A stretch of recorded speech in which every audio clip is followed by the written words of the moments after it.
I'm reading in Tagalog. Pero rin dyan sa NIV version, sabi dito sa verse 1, let's read the word of God. Ito ang mga katuruan ng mga ngaral, ang anak ni David na hari ng Israel. Napakawalang kabuluhan. Napakawalang kabuluhan. Lahat ay walang kabuluhan, sabi ng mga ngaral. Nagpapakapagod ka ng husto sa pagtatrabaho sa mundong ito. Ngunit para saan ba ang mga pagpapagod na ito? Verse 4, patuloy ang pagpapalit-palit ng mga lahi, ngunit hindi nagbabago ang daigdig. Ang araw ay patuloy sa pagsikat at patuloy sa paglubog. Pabalik-balik lang sa pinanggalingan. Manalangin po tayo, mga kapatid. Let's focus on the Lord in this time. Together, Father, salamat, Lord. Binu-worship ka namin. Sa lahat ng aming ginagawa, Lord, is to lift up your name, Jesus. Wala kaming ibang pangalang itataas. Sapagkat ikaw ang pinakadakila. Kung Ama ang pag-uusapan, ikaw ang aming everlasting Father. Perfecto ka, wala kang katulad.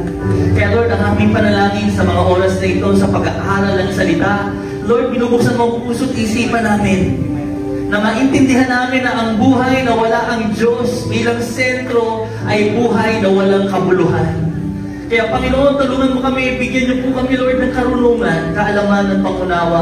Hindi lamang kami makarinig, kundi makaunawa at maisabuhay, makita ang magagandang pagbabago sa aming lahat. Salamat, Lord. Sabi mo, ang mga nagbabasa at nagsasagawa ng salita ay pagpapalain sa lahat ng bagay. Kaya Lord, tulungan mo kami hindi lang makarinig.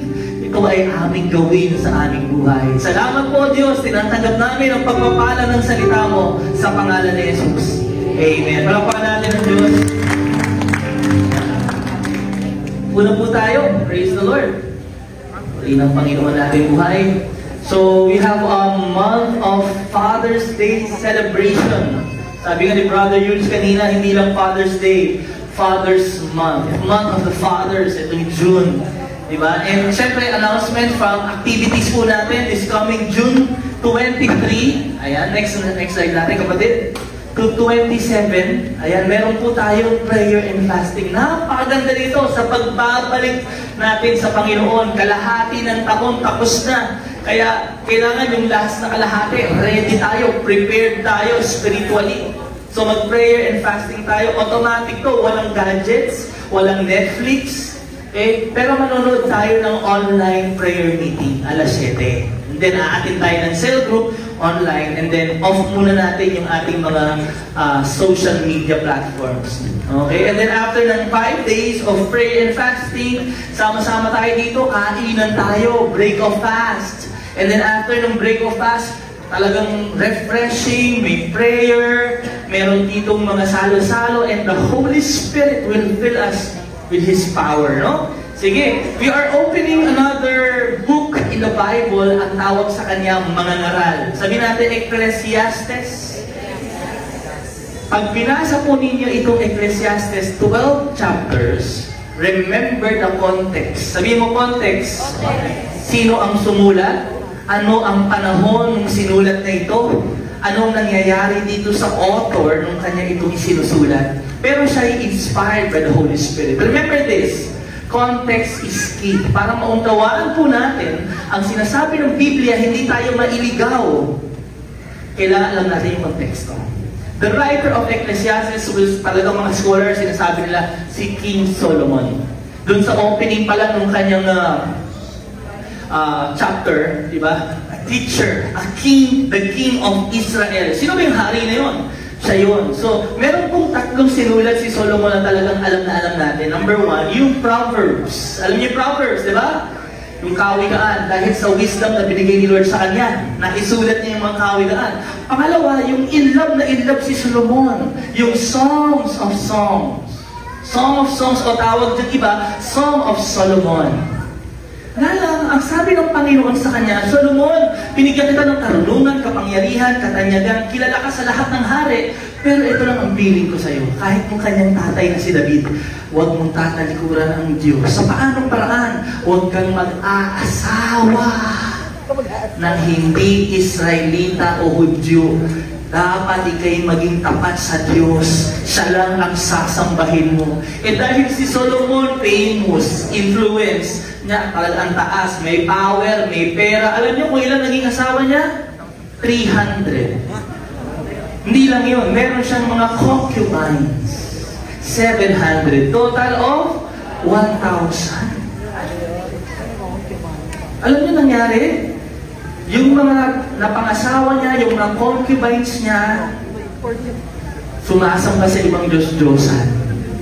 At dahil doon, nagpatayo rin siya ng templo para doon sa mga Diyos-Diyosan ng kanyang asawa.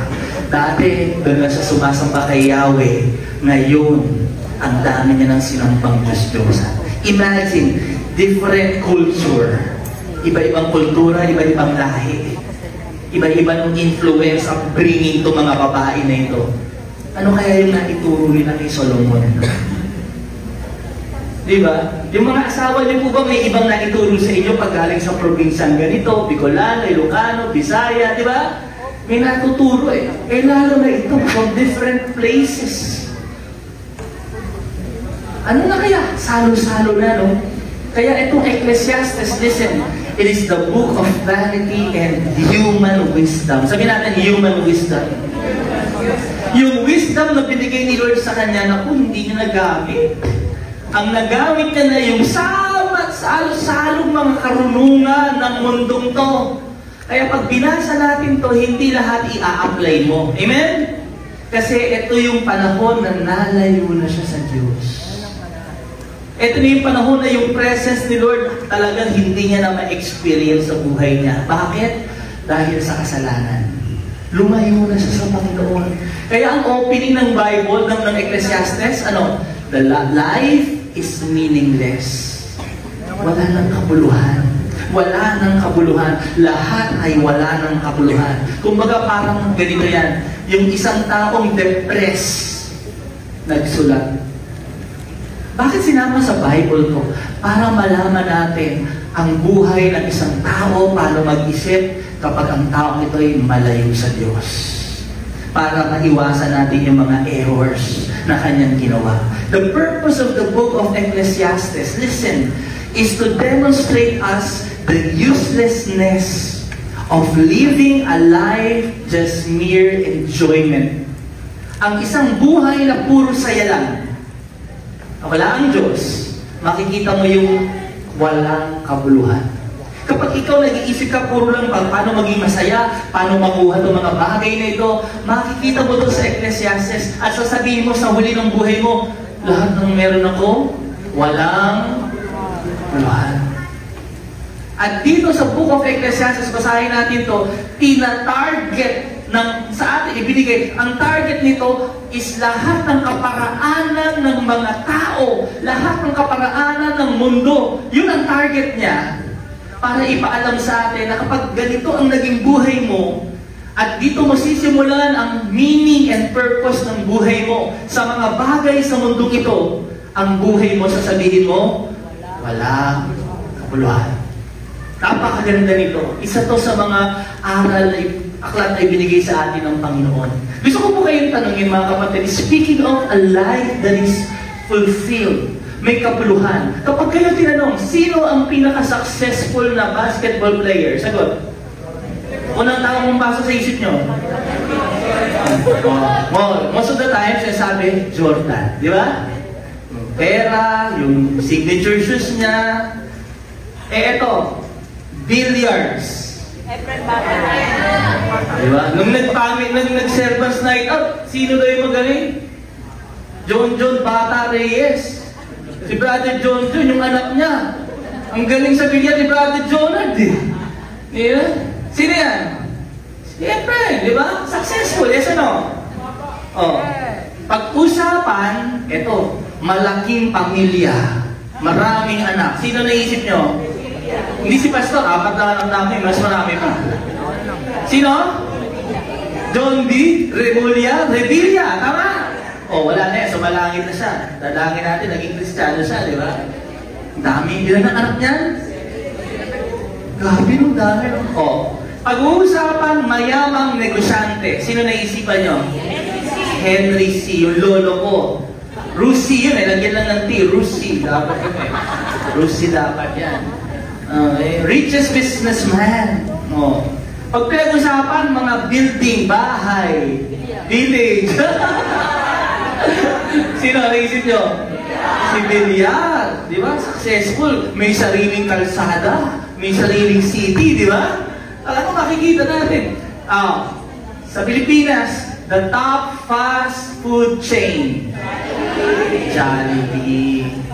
Diba? Jollibee. Bakit sabi ko si Jollibee? Kumakain ako si Jollibee.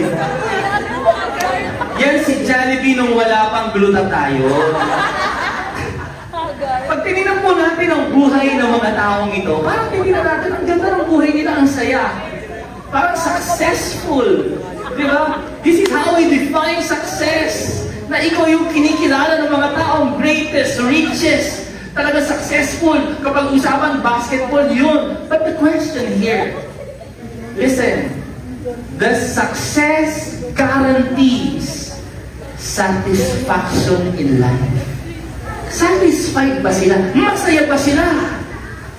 Puno ba sila? Kasi alam nyo, pag-uusapan po success, alam niyo kung sino pinaka-successful in worldly wealth? Si writer nitong Ecclesiastes, si Solomon. Siya po ang pinakamayamang hari, pinakatanyag, hindi lang yun, pinakamarunong, pinakamatalino. Pag tinanong mo sa mga kaharian, kilala nila lahat si Solomon. Pero ang sabi niya, sa success na meron siya, ang buhay ko walang kapuluhan. My life is meaningless. Kulang. Meron siyang hinahanap. At ito yung hinahanap niya. Alam niyo kung ano? Satisfaction. Sabihin natin satisfaction. Yung kasiyahan na hindi nawawala. Gusto niyo ba yun, mga kapatid? Yung kasiyahan na nananatili sa'yo, yung hindi lumilipas. Kasi pag binasa natin yan, makikita mo, sabi niya, yung dagat, hindi na pupuno. Kahit papunta din yung ilog, naglalabas siya sa paikot-ikot lang. Paulit-ulit na ng buhay. Ano sabi niya? Walang kasiyahan. Sabi natin, satisfaction. At ang goal natin, mga kapatid, maintindihan natin, saan ba ito natatagpuan? Paano ba ako magkakaroon ng satisfaction? Kasi sa opening niya, even at the top of his success, listen, Solomon, nasa kanya lahat. Name it, nasa kanya lahat. Ano sabi niya sa opening verse niya? The words of the preacher, the son of David, came in Jerusalem, vanity of vanities. Kaya ikaw, estudyante ka, gusto kong maging valedictorian, maganda yan. Pero kahit maging valedictorian ka, it does not guarantee satisfaction that is lasting. Kung ikaw, negosyante ka, gusto mong makilala sa business mo na yan, kapatid, good yan. Pero it does not guarantee lasting satisfaction. Si Solomon, gano'n, next verse, sabi niya, all, ayun, satisfaction. Ibig sabihin niya, to be fulfilled. Kumbaga parang busog ka lagi, masaya ka lagi, wala kang hinahanap. Naranasan niyo na yun? Satisfied kayo? Yung kahit may pambili ka, ayaw mong bilhin, kasi parang okay lang, di ko kailangan. Amen? Di ba? Ano kailangan mo? Punta ka sa mall, sige, basta masaya ka eh. Hindi yung pagpunta ka sa mall, may hinahanap ako, may kulang ako eh. A satisfied life is you have enough. Okay ako, puno ako. Sabi mo sa katabi mo, puno ako. Sabi mo sa katabi mo, walang kulang.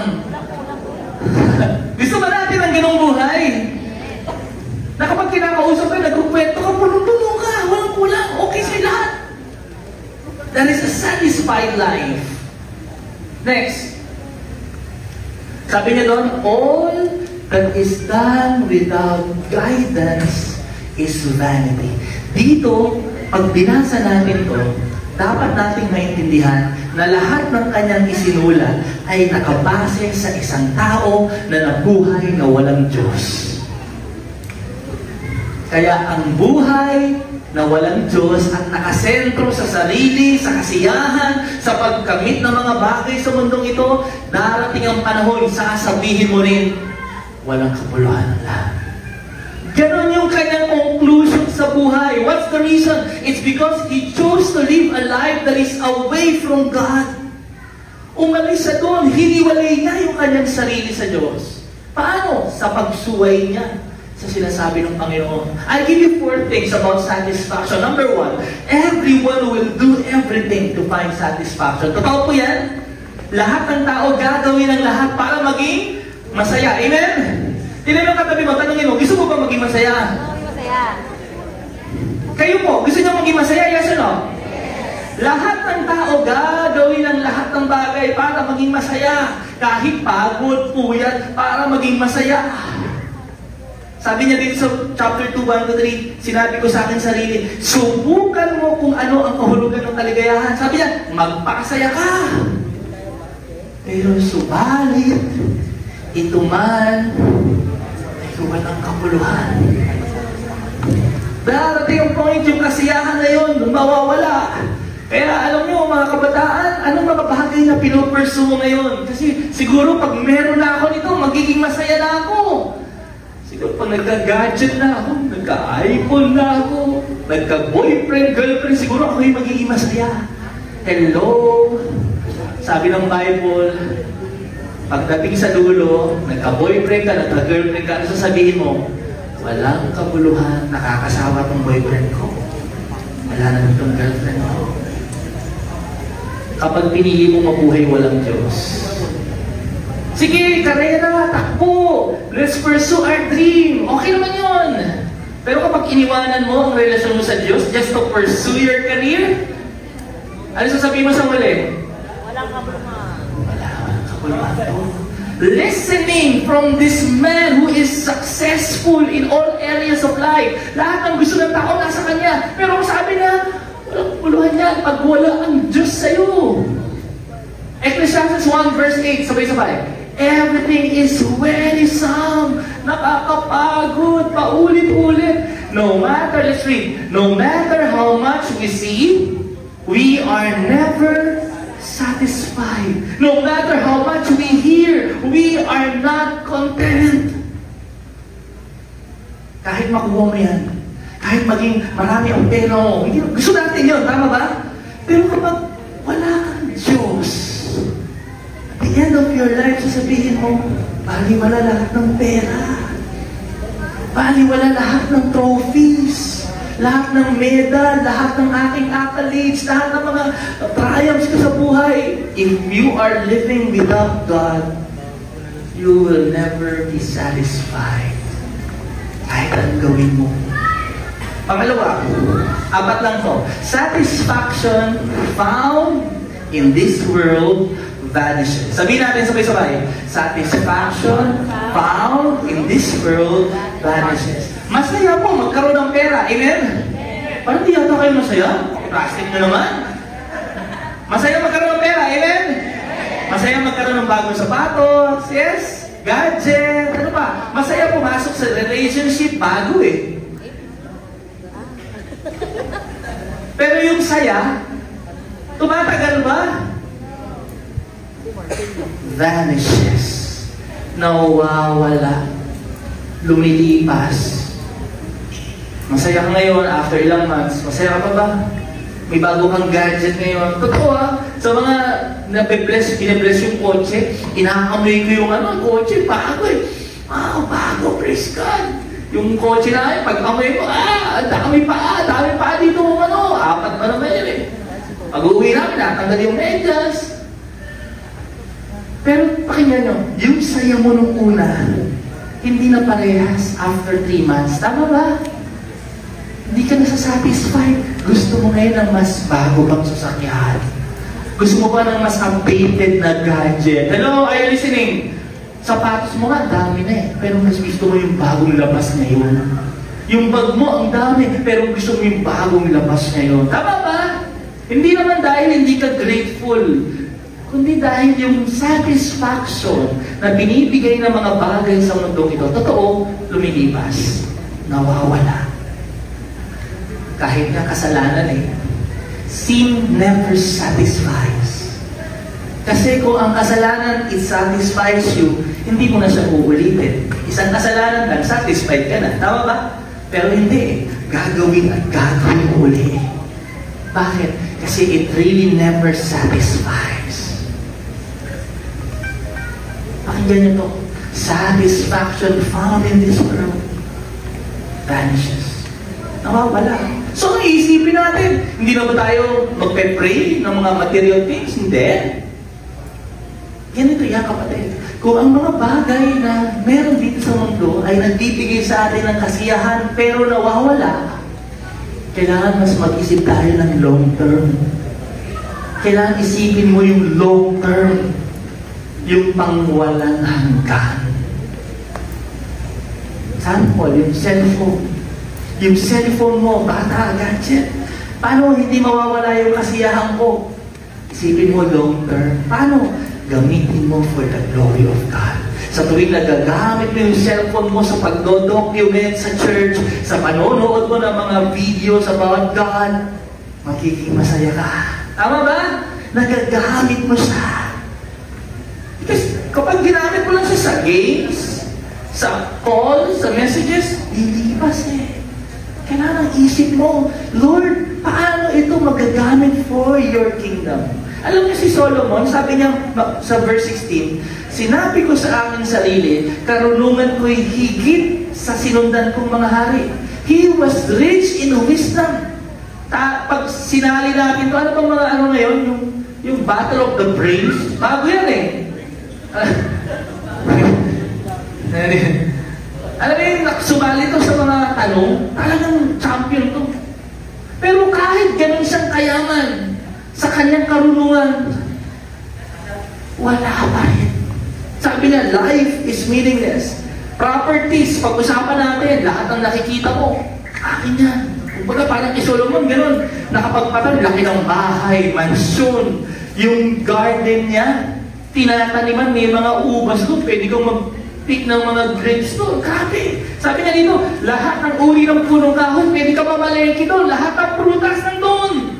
Ganda ng bahay, no? Ganda ng garden. Pero ano sabi niya sa buhay niya? Wala. Gusto niyo ba ng magandang bahay? Pero kapag yun lang focus mo sa buhay, para makapagpatayo ng mansyon ko, at the end of your life, sabi mo, bali wala ng mansyon. Kapag ang naging focus mo, maging matalino, makilala sa buong mundo, at the end of your life, kakalimutan ka rin ng mga tao. Sasabihin mo, walang kapuluhan. Yung mga medal, trophy mo, saan makikita? Basurahan. Makakalimutan din. Ano ba? Saan pamayaman si Solomon? He was rich in possessions. Napakaraming tilang at ginto, mga alahas, yung mga baso, kutsara, kalat lang ang mga kayamanan niya dun sa kanyang kaharian. Sa buhay natin, ano yung mga possessions natin? Kapag ang buhay mo, nag-focus ka sa kailangan magkaroon ako ng ganito, sports car, ng mga bagay na ganito. At the end of your life, sabihin mo, nakakulang ng sports car. Baliwala.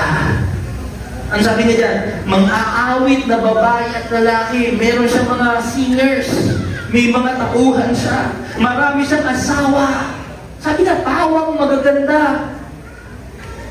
The end of his life, ang sabi niya, walang kapuluhan. Sabihin mo 1,000, ang gaganda ng mga babae. Sabi niya dito, basahin niyo, wala, basa mga lalaki, basa po, wala na hahanapin pa ang isang lalaki, lalo na kung tungkol din lang sa babae. May gusto ka bang mukha? Sabi ni Solomon, lahat ng mukha ng mga magaganda, nakita ko na, nakasawa ko na. Pero kung ikaw lalaki ka, ang focus mo sa buhay, magkaroon ng mga babae, at the end of your life, kapatid, sabihin mo, wala.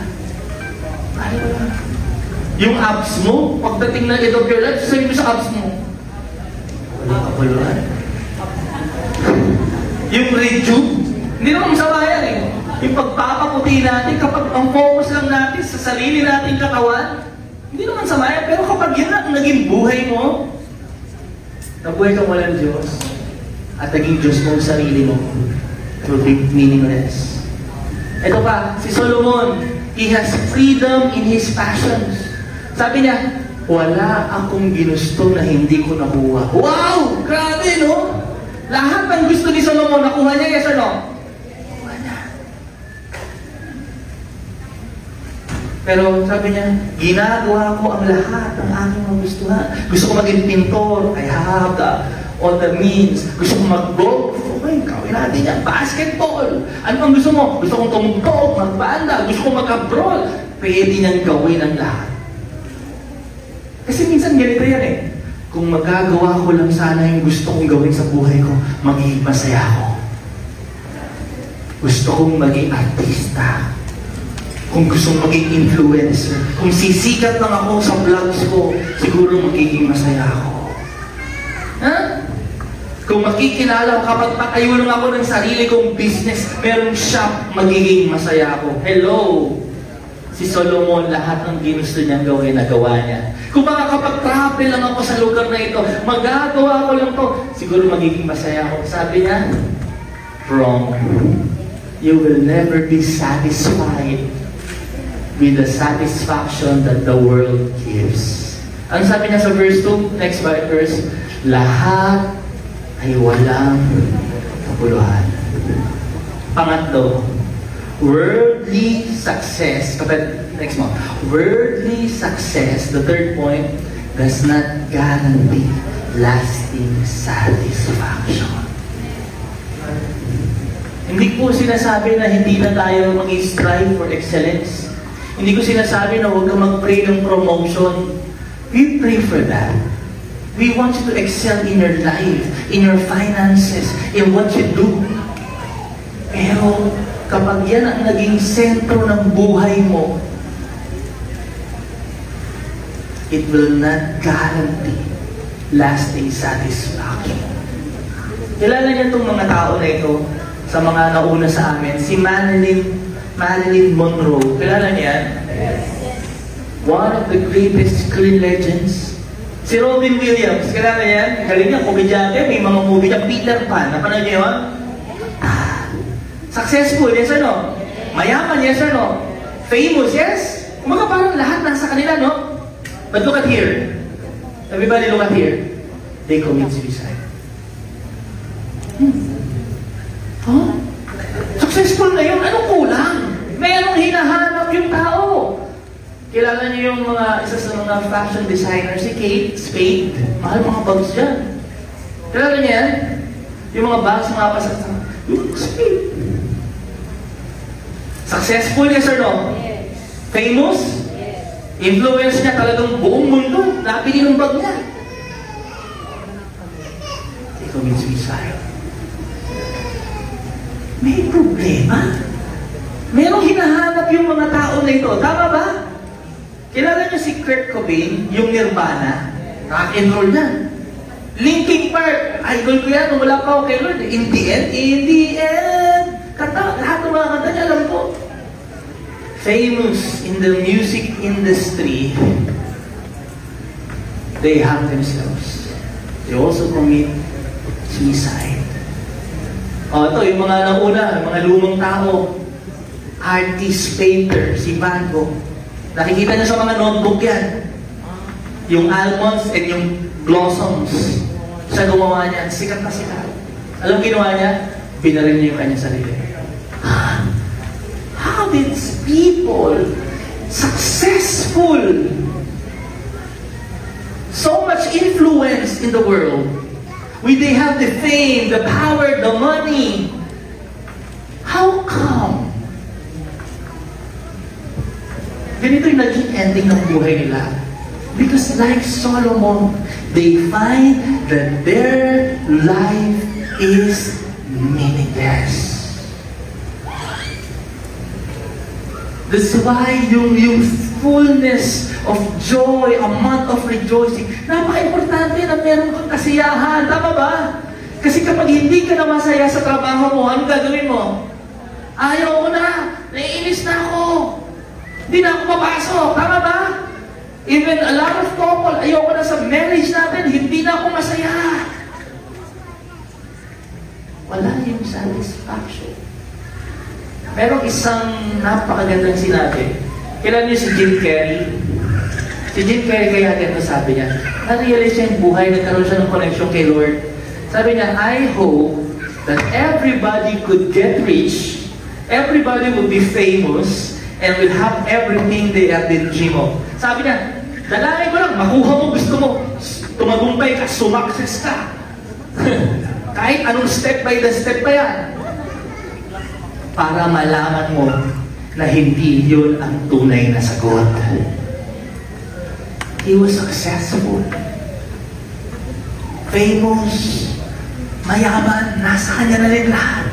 Pero sabi niya, hindi success ang sagot. Mayroong kulang sa buhay.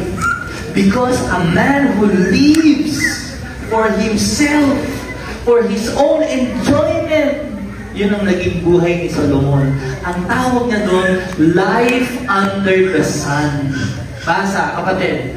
I have seen all the works which have been under the sun. Anong ibig sabihin ng life under the sun? Anong ibig sabihin nito sa atin? Kapag nabuhay ka, kapatid, na walang Diyos, puro lang trabaho, puro lang karera para sa katanyagan, karunungan, kapangyarihan, you are living a life under the sun. Let's read next verse. Living a life under the sun, yan kapatid, is to think and act from an earthly point of view, to look at things carnally. It is a godless life with a materialistic view concerned about our own happiness. Para sa madaling salita, kapag nabuhay ka para lang maging masaya, you are missing life. Kapag ang focus mo lang marating yung mga gusto mong marating, you are missing life. You will never be satisfied in the end. Ayaw natin masayang ang buhay. Amen? Gusto natin ng satisfaction. Amen?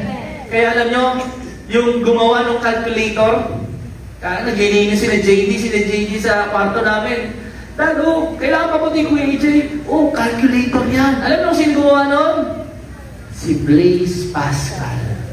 Anong sabi ni Blaise Pascal? There is a God-shaped vacuum. Alam niyo yung vacuum humihigo? In the heart of every man, which cannot be filled by any created thing, but only by God, the Creator made known through Jesus Christ. Sa bawat puso ng tao, meron parang humihigop, hindi napupuno. Alam niyo kung ano yun? Yun yung vacuum space doon. Ang makakapagpuno lang nun, si Lord. Amen! Hindi mo, mathematician, philosopher, sa pagkukompute ng ganun, kahit anong gawin ko, meron pa rin kulang. Talagang Diyos lang ang makakapagpuno. Meron tayong hinahanap. I'll give you a test. Sabi mo sa katabi mo, ang tao laging may hinahanap. Look at here. Pero yung hinahanap mo, available. Ulitin ko yung hinahanap mo, available. Ulitin ko ang tao laging may hinahanap at ang hinahanap ng tao laging available. Yes? Pag ang bata umiyak, sanggol, ano ang hinahanap? So there's a desire, pero merong pagkain available. Tama ba? For every desire, merong available doon. Ano hinahanap ng tao ngayon? Nauuhaw siya. May tubig. Available ba ang tubig? Yes. Kailangan yung bayaran itong bills na to. May pambayad ba? Hinahanap niya yung pambayad? Meron. Available. Ito ang tanong. Bakit sa puso ng mga tao, kahit nasa kanila na yung lahat ng mga bagay, available na sa kanila, meron pa rin silang hinahanap? So, ibig sabihin, hindi available, no? He is available. Kasi ang hinahanap ng puso nila, hindi mapupunuan ng mga material na bagay. Available siya. Siya ang Diyos na lumikha sa atin. Amen? Kaya there will be a time in our life. Let's understand this. Number 4, the final point. Lasting satisfaction can only be found and experienced in God. Kay Lord mo talaga matatagpuan yung kapatid. Napakaganda nitong verse na to. Lagi ko itong minimeditate for this week. Lord, ang ganda nito. Let's meditate on this. Sabi niya, He satisfies the longing soul. The longing soul. Sino ba nagsasatisfy sa longing soul? Lord. Ano ba yung soul? Listen, tatlo yan. Soul is our mind, will, and emotion. Mind, will, and emotion. Can we say that? Mind, will, and emotion. Yung katawan natin, pag gutom, anong kailangan mag-satisfy? Ano po? Pagkain, yes. Physical, yes or no? But the soul, the emotion, the mind, the will, bakit ganun? Parang may kulang. Kumain naman ako. Tama, labas nga tayo. Punta tayo sa magandang white beach. Wow! Ba't ganun? Ang ganda ng view, pero parang may kulang. Inom tayo ng malamig na fruit shake. Napuno na yung uhaw ko. Busog na ako. Hindi na rin ako nauuhaw.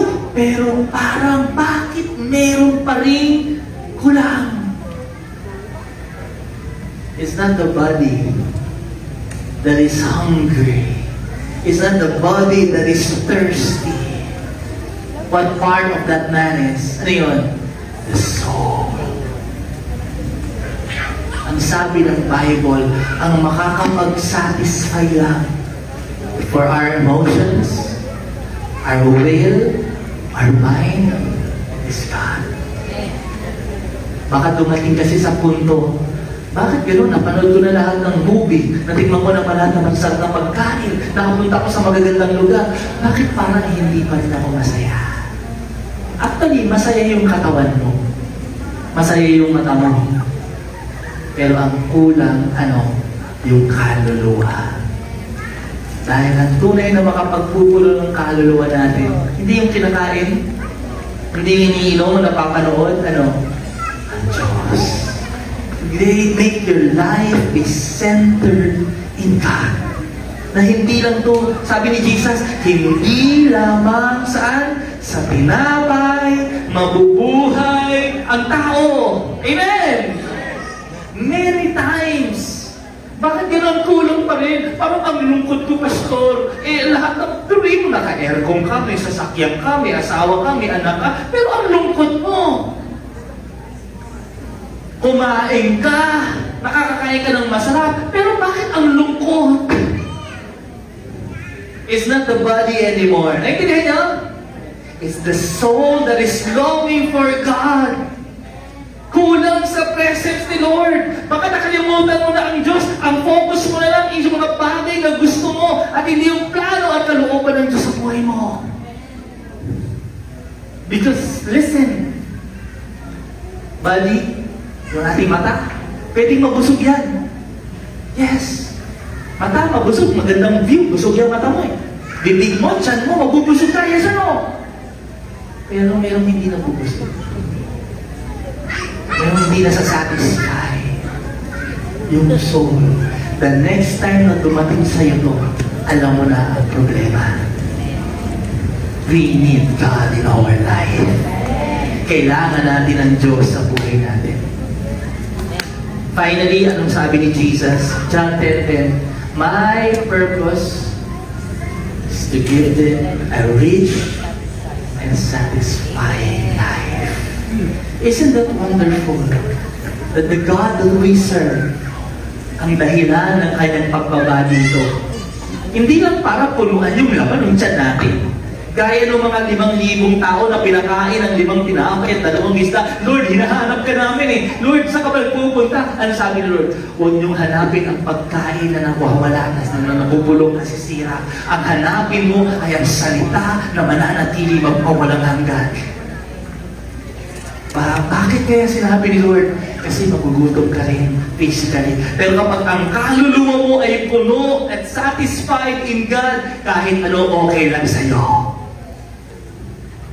We need Jesus in our life. We need the Word of God in our life. Ngayon, before we pray, as we close our eyes and bow our heads, I want you to meditate on this. Clearly, Lord, I pray that you will speak to our minds, Lord. Ano po sa buhay namin, Lord? Ang mga bagay na pinupurso namin. At dahil dito, nakalimutan ka namin. Masyado kami nag-focus sa mga bagay na ito. At dahil dito, Lord, yung kaluluwa namin, payat na payat, uhaw na uhaw. Nawawala na kami ng time sa fellowship, hindi na kami nakaka-attend. Hindi na kami nakakapag-pray, hindi na kami nakakapag-basa ng Bible. It's because we live our life under the sun. Nabuhay na kami parang mga taong taga dito. That's why, Lord, it comes to us humbling ourselves, Lord, na magpakumbaba kami na aminin namin na nagkulang kami sa iyo, na nabuhay kami na tulad nitong si Solomon na na-depress, na nag-focus na lang sa mga bagay-bagay. And we want to come back to you, Lord. Gusto po namin mapunuan ang aming mga kaluluwa. And thank you because you satisfy our thirsty souls. Pupunuin mo kami, Panginoon. And that's your purpose, to give us rich and satisfying life. Maybe you are here today, sinasabi, o nga, Pastor, parang okay naman ang buhay ko, pero parang may lungkot. That space, that vacuum is a God-shaped vacuum in your heart. Si Lord na makakapagpuno, kapatid. Yung presence lang ni Lord, makakapagpuno niyan. Huwag mong hanapin, huwag mong solusyonan ang isang spiritual na problema sa mga bagay na material na nakikita. Spiritual problem requires spiritual solution. And that, the answer is our Lord and Savior Jesus. Ipabalik mo yung buhay mo kay Lord. Before we go into this prayer and fasting, manumbalik tayo sa Diyos. As we close our eyes and bow our heads, God is speaking to you. May lungkot pa dyan, kapatid, si Lord makakapagpuno niyan. Kapag mag-isa ka na lang, kapag katapos ng trabaho, pag mag-isa ka sa bahay, mayroong kalungkutan, kapatid, si Lord ang makapagpupuno niya. Kahit nasa iyo ng lahat, si Lord pa rin ang magpupuno sa iyo. Kaya kailangan natin si Jesus sa buhay natin. And even that person today, Lord, I want to be satisfied by you. I want just to lift up your hands to the Lord. If you're saying, Lord, punuin mo na po ako, Lord.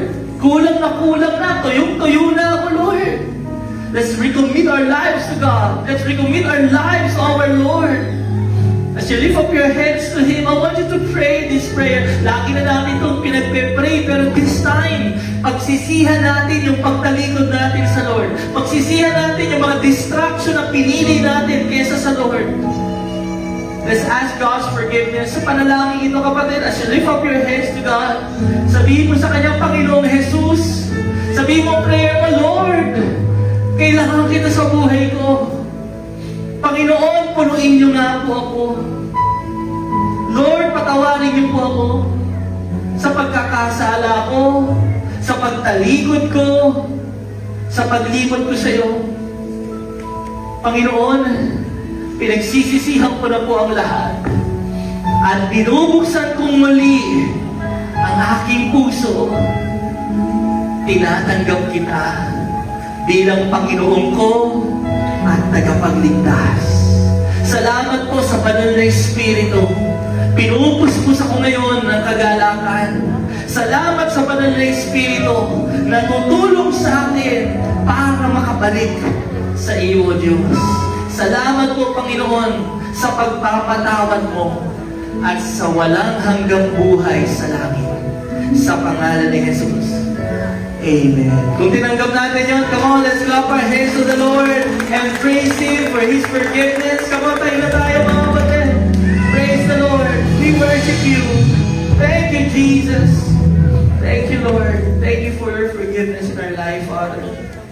Salamat sa Panginoon. Panginoon, salamat po this time, Father. You have taught already your church. And we believe that as we sow, Father, we shall also reap. There's a time for seeds. There's a time for harvest, Lord. Kaya Lord, tinataas po namin ang mga finances ng bawat isa.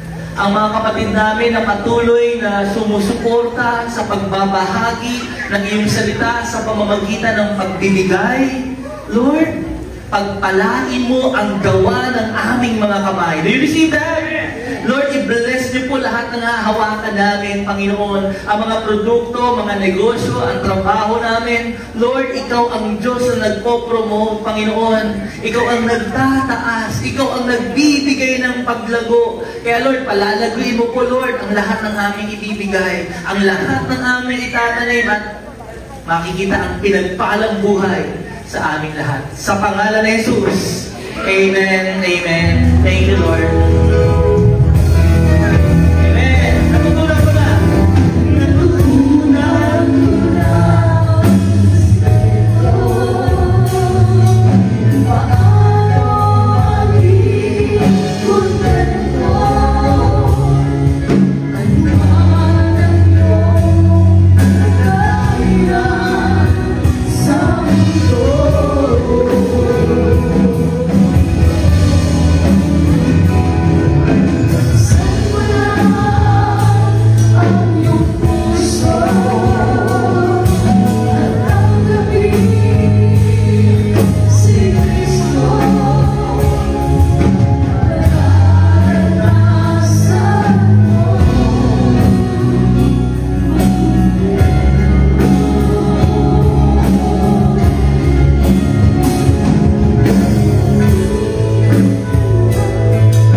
gumagabay sa aming pang-araw-araw na buhay.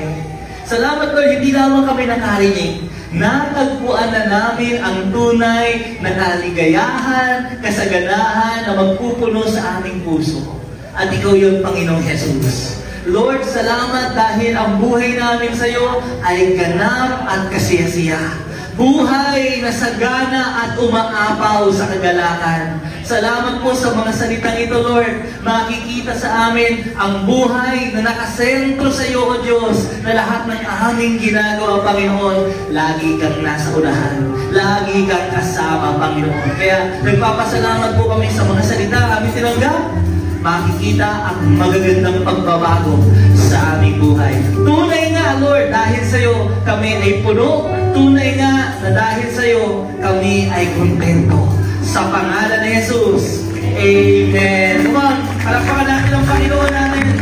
Thank you, Lord. We worship you, Lord. Let's receive the blessing of the Lord. And as we declared kanina, mga kapatid, humingi tayo ng tawad. Tinanggap niyo ba si Jesus sa buhay niyo? Did you recommit your life to God? Kung ang pagsisisi natin, tatalikuran na natin yung mga bagay na nagdi-distract sa atin, and then we will pursue God in our life. Amen? Kaya welcome to the family of God. Sa mga pinatawad ng Diyos, sabay-sabay tayo, sabihin natin, I am a child of the Most High God. I am blessed. I am full of wisdom, full of power, full of potential.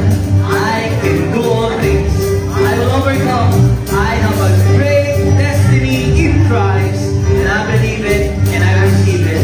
In Jesus' name, amen. How do you know? Messiah. Receive the blessing. The Lord bless you and keep you, and the Lord's face shine upon you and be gracious to you. The Lord show you His favor and give you His peace. God bless you all. Praise God.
Cristo.